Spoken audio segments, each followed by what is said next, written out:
Divinity Original Sin 2 é um RPG com movimentação tática e recheado de linhas e mais linhas de diálogos que mudam o rumo da história do jogo, onde escolhas e formas de abordar algumas missões pode mudar o jogo todo. Jogo de 2017 e que chegou ao Nintendo Switch no ano de 2019 na sua versão definitiva, contando com mais de 82 horas de jogo. Será se ele ainda vale a pena? Para quem é esse jogo de RPG?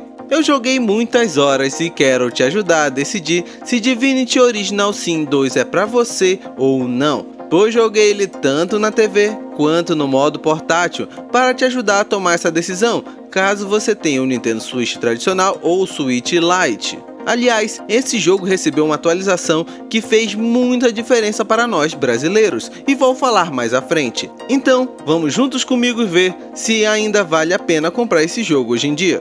Divinity Original Sin 2 é um jogo para quem gosta de diálogos que alteram a história, RPG tático e muitas opções na hora de criar seus personagens, já que o jogo te oferece criar o personagem principal, mas após isso, os demais personagens que você controla pela história, você por meio de conversas pode direcionar as suas classes pré-definidas.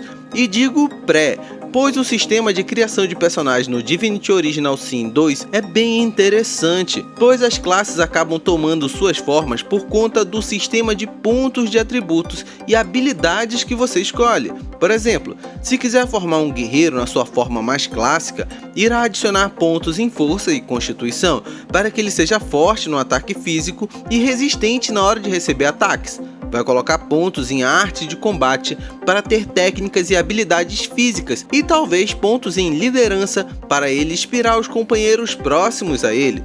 Se quiser fazer um mago, vai colocar pontos em inteligência, pegar habilidades de fogo e alguma que faça bons combos de ataque, como as habilidades de terra, que juntando o óleo da terra com o fogo gera explosões. Então, você cria um mago que faz bolas de fogo e explosões pelo campo de batalha. Espero que eu tenha conseguido lhe explicar, mas as combinações são bem variadas, te permitindo fazer personagens que curam, mas também fazem dano, ou tanques que resistem a ataques inimigos, mas que atrapalham o campo de batalha com outras habilidades. Acredite, existem múltiplas maneiras de montar seus personagens, pois temos raças, classes e muitas habilidades. Então, se você gosta de montar estratégias, esse jogo é um prato cheio a você. Agora, deixa eu te falar do combate, que é um dos pontos principais do jogo.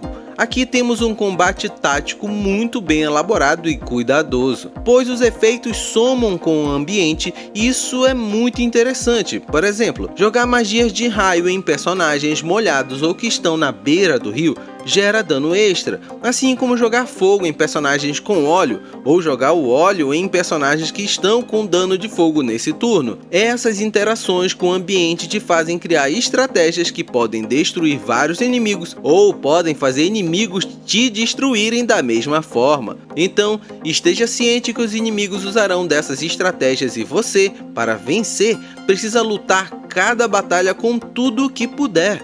E quando digo tudo, não poupe esforços, pois o jogo não tem um combate misericordioso. Aqui você pode definir a dificuldade do game, mas se jogar no clássico, que é a dificuldade mediana, já terá que salvar o jogo com frequência, pois se os personagens morrem, terá que usar um pergaminho de ressurreição, que deixa eu te contar, não são baratos. Então, no início do jogo, você irá preferir voltar a um ponto de salvamento antes de morrer com um personagem e tentar o combate novamente. Então, se você quiser um jogo para lutar sem pensar antes, esmagar os botões e ir para cima do inimigo, esse jogo não é para você, pois irá se frustrar. Mas se gosta de pensar em cada detalhe, observar o campo de batalha e equipar seus personagens com cada item que vai adquirindo pelo caminho, esse é o seu jogo.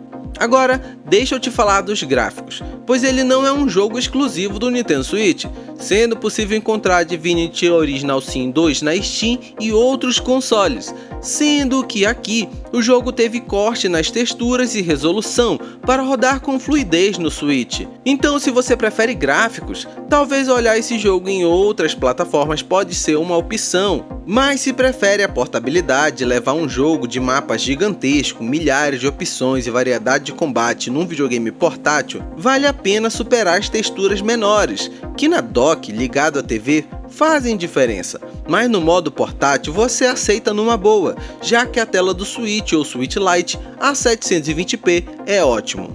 E sabe a atualização que disse no começo?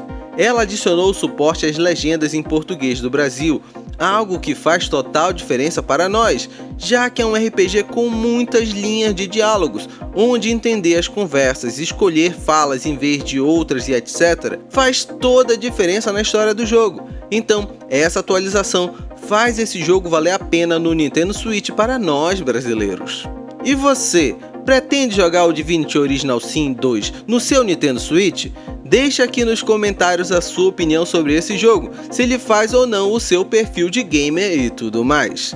Eu vou ficando por aqui, espero que esse vídeo tenha lhe ajudado. Vou deixar mais 2 vídeos passando na tela para você saber mais de Nintendo Switch. Abração e até mais!